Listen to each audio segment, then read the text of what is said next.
most of the company is ex-Nokia.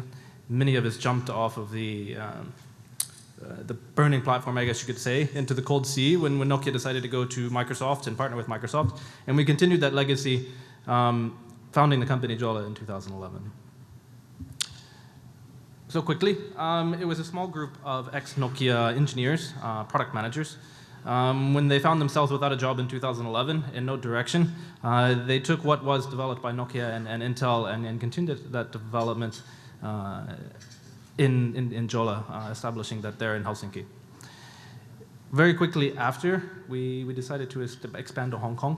It was very clear the agenda was much bigger than the tiny offices that we had there in Helsinki, and found that Hong Kong was the very logical place to take as our next step.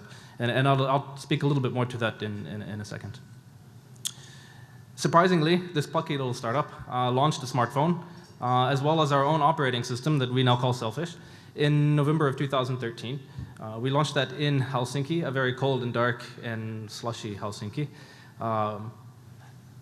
What many people said that was really not possible or something that was not going to be achievable with such a small amount of people. Many people discounted us in it up until that time, that it's impossible to launch a smartphone with such a small company or group of people.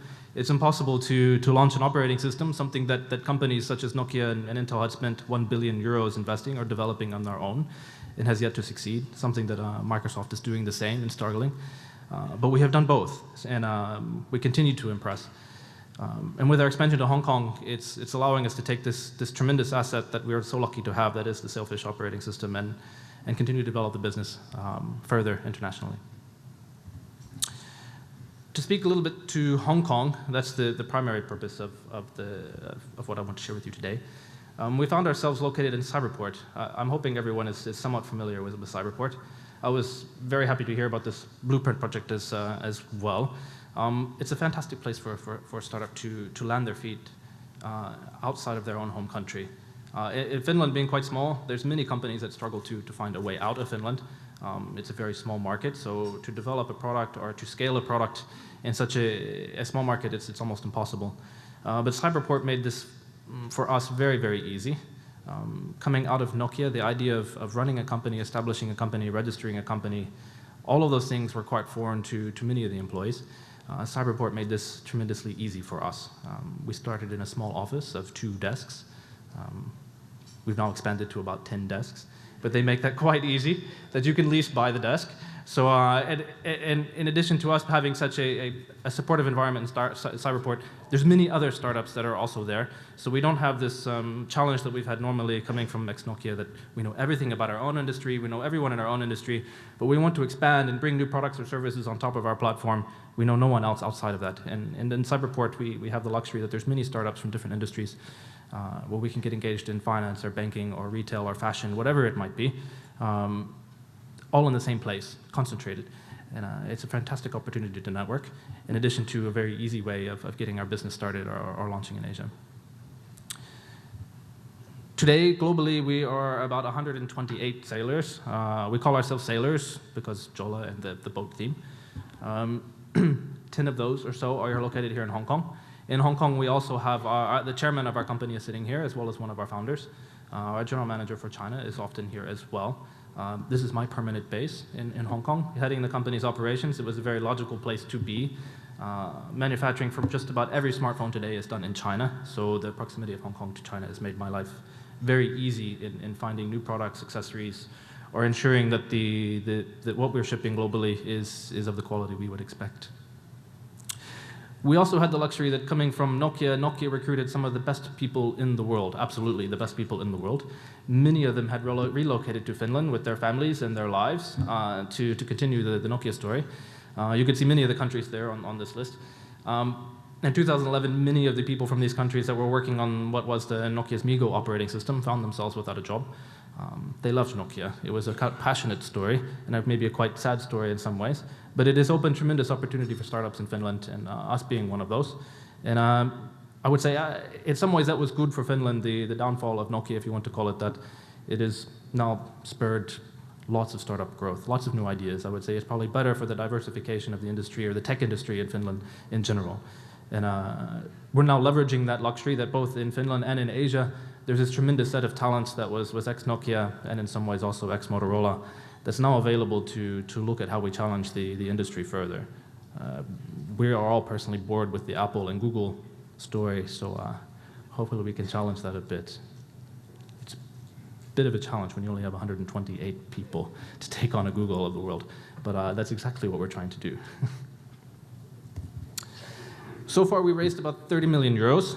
It's all through angel investment so far, which is quite nice. So the founders of the company have been able to maintain control of this story. When you have something like an operating system, there's not very many of those that come along every day. There's only a couple of companies in the world that have successfully created a mobile operating system. Apple and Google and Nokia being a few. Microsoft, with all of their manpower, is still struggling to create a mobile operating system. So here we are with an independent operating system that's not American, which is a big plus for many other companies. So we moved to Hong Kong specifically for this reason. So the money is here in Asia in terms of investment. In Asia, there's many more companies willing to try something new. They're all looking to how to compete differently. It is just the logical place for us to be. And that's one reason the chairman of our company has also relocated here, as we're finding that opportunity for investment or the business development, the openness of companies to try new things, or even of our consumers, it's here in Asia. And Hong Kong for smartphone business is an obvious place as well. It's a trendsetter for the entire region on what is going to happen next in the smartphone space. So it's a great place to learn, experiment, and try in a very concentrated market. So we're expanding very quickly. Also, much of this expansion is being managed here from Hong Kong, being such a great logistics hub. We're currently in about 250 retail stores. We have a lot of online stores, including our own online store. And we're shipping to about 34 countries, including here in Hong Kong. I'll share a little bit more about that in a second. And much of that has been made very easy doing that here from Hong Kong, or also our proximity to China, where all of our supply is, made that very easy to manage. Recently, we launched in India. That was also managed here from our headquarters in Hong Kong. India is a giant market. It's the fastest smartphone market, or fastest growing smartphone market in the world right now. Much like China, where the kind of disposable income is growing quickly, the price and the cost of a smartphone is quickly decreasing.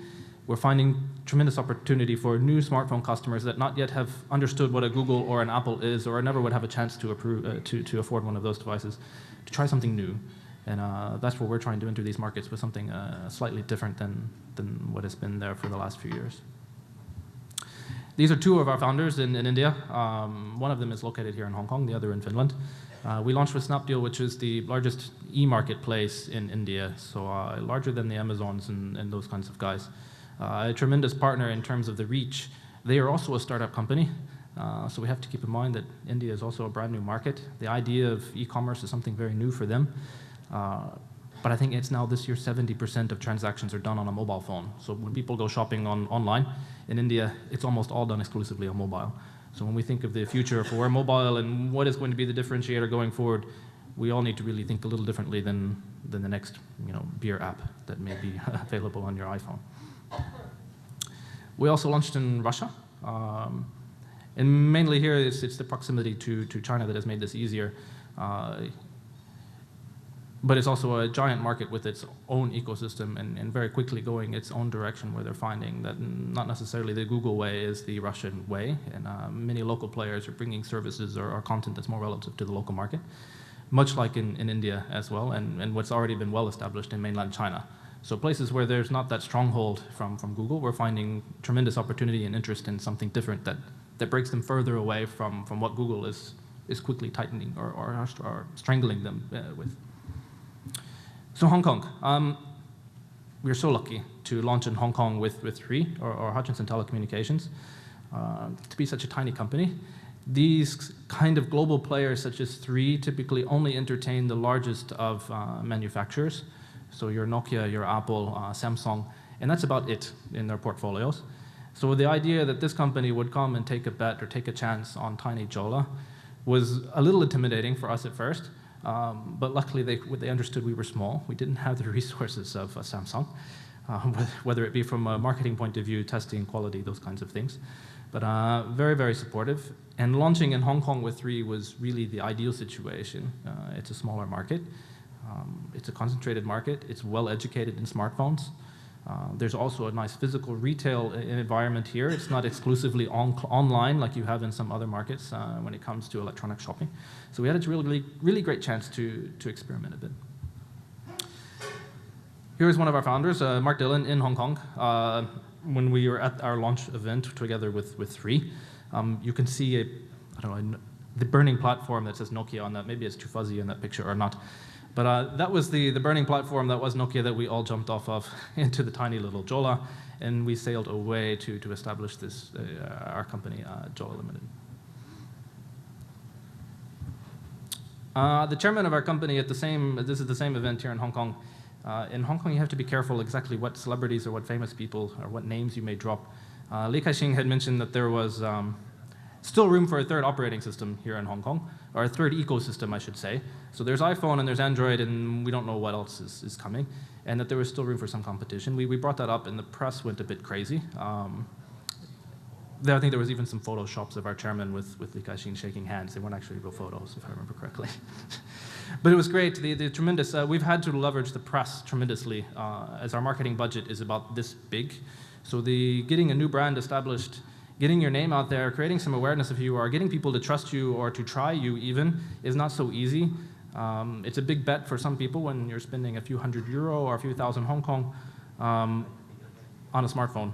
It is definitely something that most people aren't willing to do. So that's something that we've had to find a way here in Hong Kong of how to get our name out there and how to build awareness. And the press has been tremendously supportive of us. And together with Three and those, we've been able to leverage that greatly. There's a few celebrities in here. I don't know how many of you follow the Instagram or Hong Kong internet celebrities or YouTube celebrities. The age is probably a little different, maybe early 20s. So a little different focus, but this was one of the retail shops here in Hong Kong. It was absolutely packed. This was a private, well, it wasn't private, it was invite only, so you had to register. Three was pleasantly surprised that there was a queue of people trying to get an invitation to this event. Unlike some of the other very large product OEMs or handset makers that attract almost no one to their product launch events like this, I think we had to have 3 of these sessions or 4 of these sessions as the queues were so long. It was pouring rain outside, but we still had a packed house.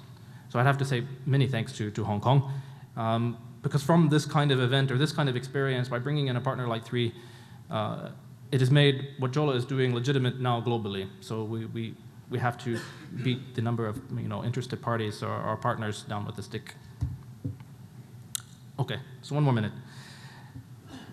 So the story continues. Just to leave this at the very end, and one other reason from Hong Kong, we've now launched a Jolla tablet, so we're starting a new product, and we call this people powered, and this is how Jolla does things a little differently. We actually invite our fans and our consumers. It's a dialogue that ongoes. So we design the products and we define the features together with our fans. And in Finland, this idea of crowdfunding is not feasible. It's actually against the law in some ways. So to raise funds as a startup or as a hardware startup in Finland is not so possible, or it's not so feasible with the kind of Kickstarter or Indiegogo campaigns. So we started Indiegogo campaign for a tablet, which then kicked off a tremendous amount of press again, which is fantastic. The same weekend, Nokia also launched their own tablet, but it was fantastic because we were compared in a very positive way to Nokia. So it's a great feeling to finally be at the top of something, or fans really following or loving what you do. And on top of that, to do this kind of crowdsourcing or crowdfunding campaign here from Hong Kong was also a great way for us to create the awareness in advance of what we're doing next. So keeping our brand out there, keeping it relevant, and finance our hardware projects. I'll close with this. Unlike is the kind of Jolla message. We're very much unlike in this industry. For such a small company to want to take on Google. This is the way we describe our brand, the way we describe our people, and what we're offering. I would have to say Hong Kong has been very, very supportive of our growth internationally, making it very, very easy for us to take a step out of Finland. And I think we'll continue for quite some time here from Hong Kong. Thank you.